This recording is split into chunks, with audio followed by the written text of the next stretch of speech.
right, let's walk, Roro. I mean, Jackie. Come on. Let's walk, Jackie. Good girl. Good girl. And so you can see the ears kind of flickering back and forth. She's just listening to everything around her. There's a truck kind of idling over here that she's looking at. It's okay. I'm going to do a hand target. Touch. Yes. She did that nicely. And I'm going to offer a treat. See how she takes it. Good girl. See how she got a little sharky there compared to how she normally does. So that's telling me her anxiety level's up a little bit. Come on, let's walk. Good.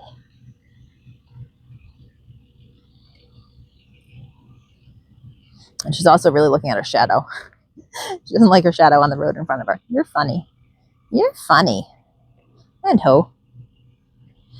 And that's where it's important to walk different times a day because the shadows change. Get them used to it. Good girl. Good girl. Walk. Let's walk. You can see her ears are pretty rigid. They're going back and forth, back and forth. She's paying attention to a lot of stuff. Good girl. Good girl.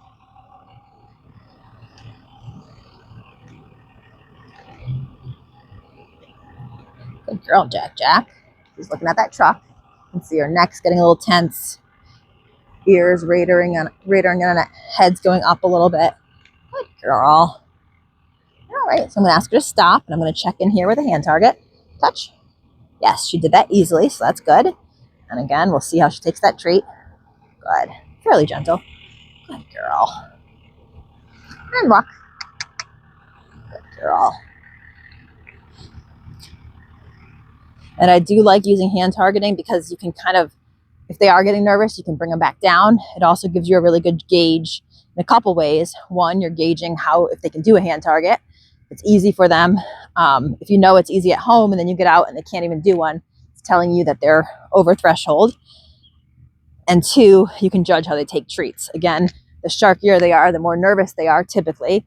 Or if they won't even take a treat, they're super nervous. They're shut at the point of shutting down. Come here. She doesn't like these manhole covers here.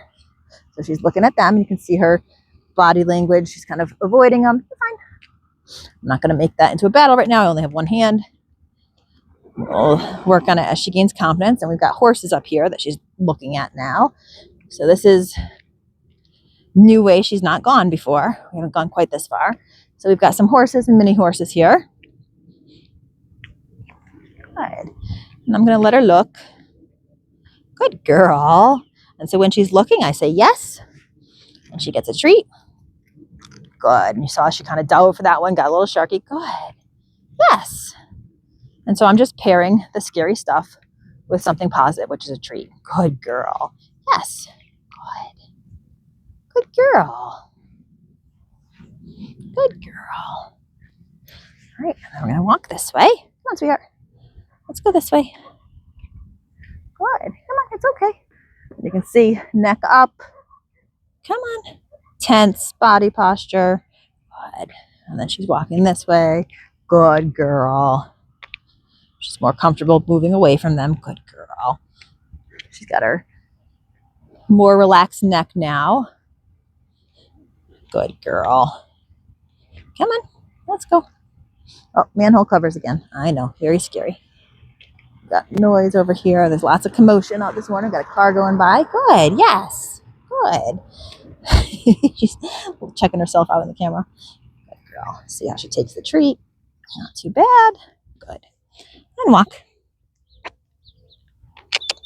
Let's walk. Good.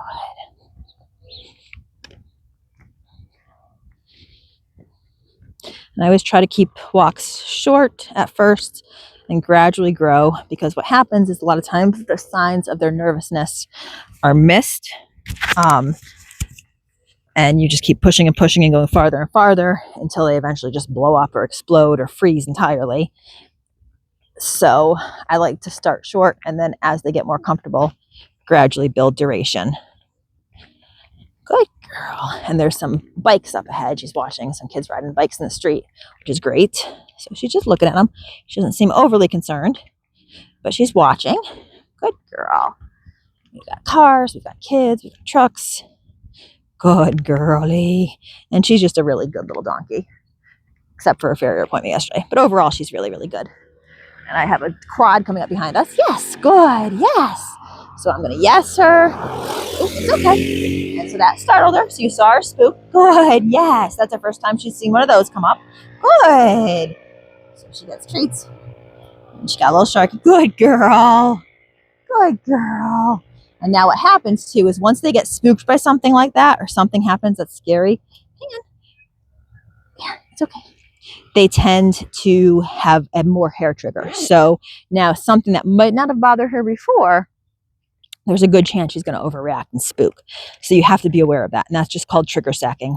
It's where stuff that one at a time individually wouldn't bother them.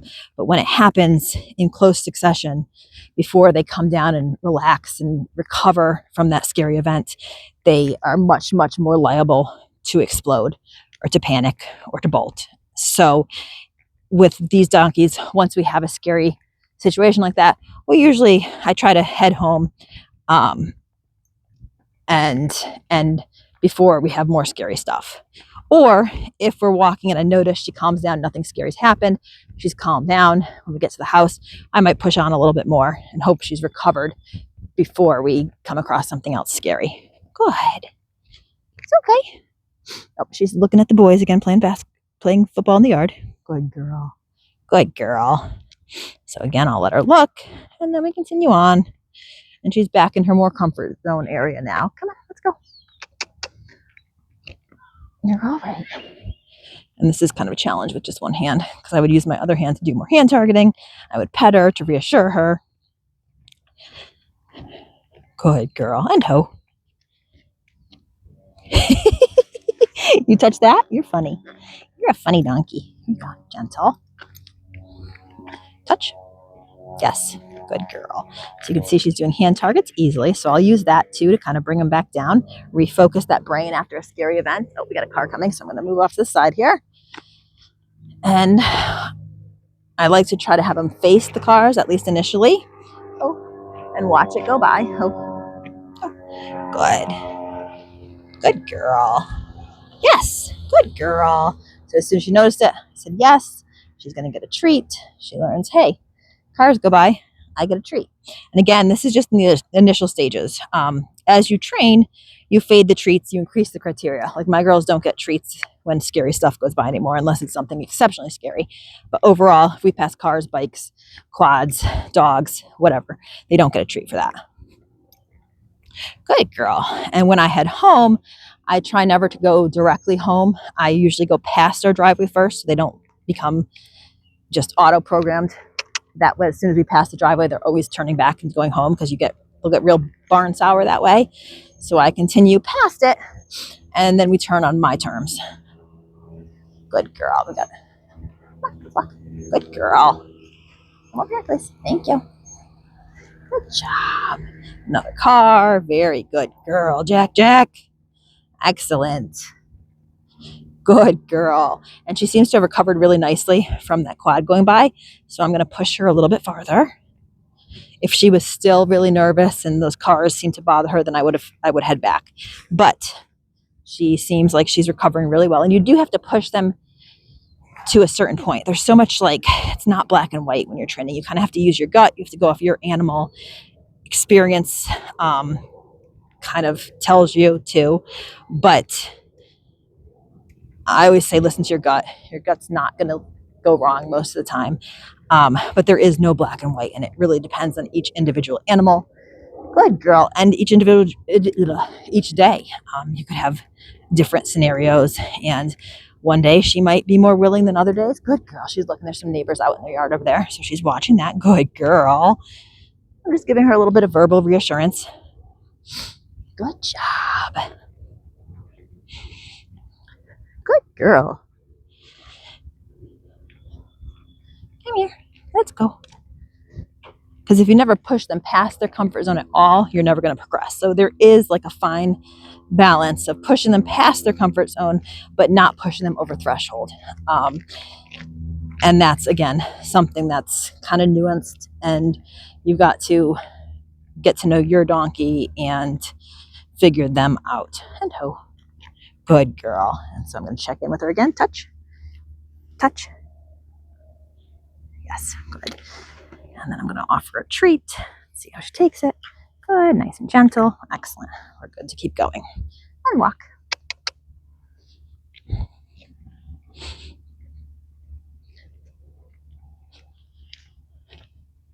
We've got some trash cans up here, and that's what she's eyeballing right now. Good. You're fine. Good girl. What a good girl.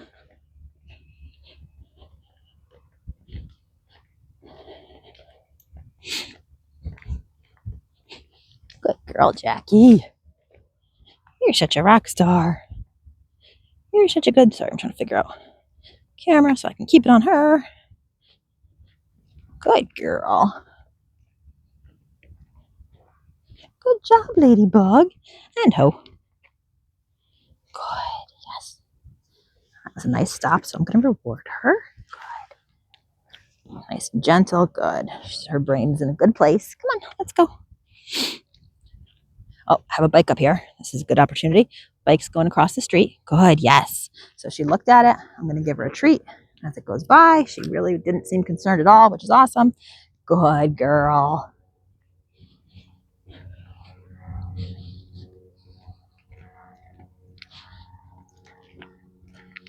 Good girl, Jack. Jack.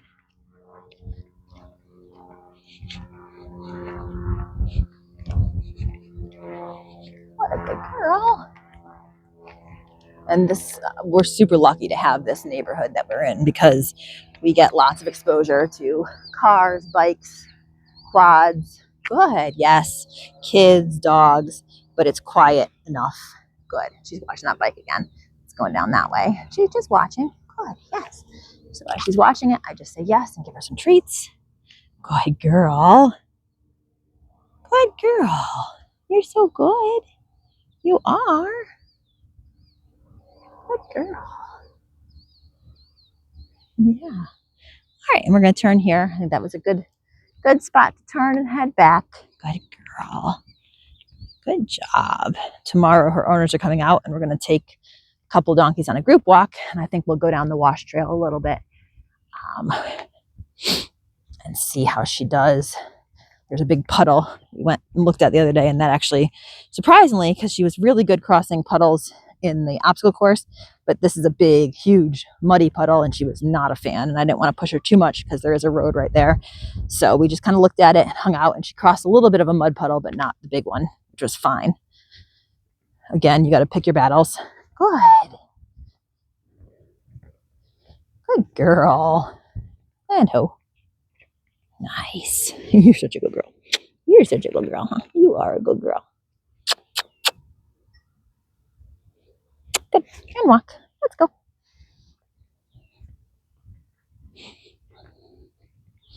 And she's looking at the trash cans. And remember, too, they see donkeys, just like horses, don't connect. The two hemispheres of their brains don't connect quite like ours do. So they don't generalize side to side. So everything you pass with one eye, it's a new thing when you pass it with the other eye. So we passed these trash cans on the left, on her left, and she saw them through that left eye, but now they're a brand new thing through the right eye. So she's looking, you can see her head's up. She's like, oh God, it's okay. Yes. So I'm going to let her look at them. And I think I have a quad coming up again. Oh, yep, we got the quad coming up. She just got Sharky, you can see there. So we have the quad. I'm going to turn and face it. Come here. And ho. Good. Oh, yes. Good. Yes. Good. It's okay. Yes. Good girl. And she kind of jumped, but she stayed with me. Good girl. But she got real Sharky with those treats. Good girl. Yes. Gentle. You can see the difference in how she's taking the treats.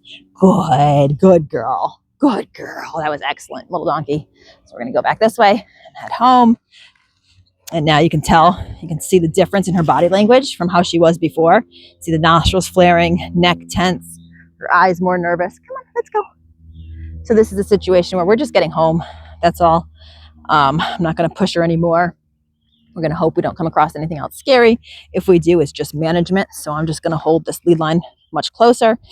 And that way, if she does bolt, I can just spin her in a little circle around me and hopefully not lose her. I will not get dragged for a donkey. Come here, you're okay. I will let go before that happens. not worth me getting hurt.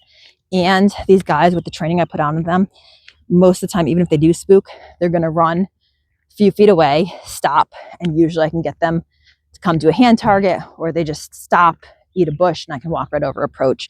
When I do catch them, if they do bolt, I give them a reward. I don't care that they bolted. That's fine. They spooked. They reacted. I let them go. But I care that they let me reapproach and catch them again. So I want to really, really reward that. Come on, let's go. Good girl. Good girl. Because if you catch them and then make a big deal and get mad at them, they're not going to let you catch them again. They're going to be like, well, that sucked. Just like a dog when they don't come to your recall. So yeah, I have found when you try to hold them, it makes them panic more. You're skittering along after them. You can get dragged, get injured.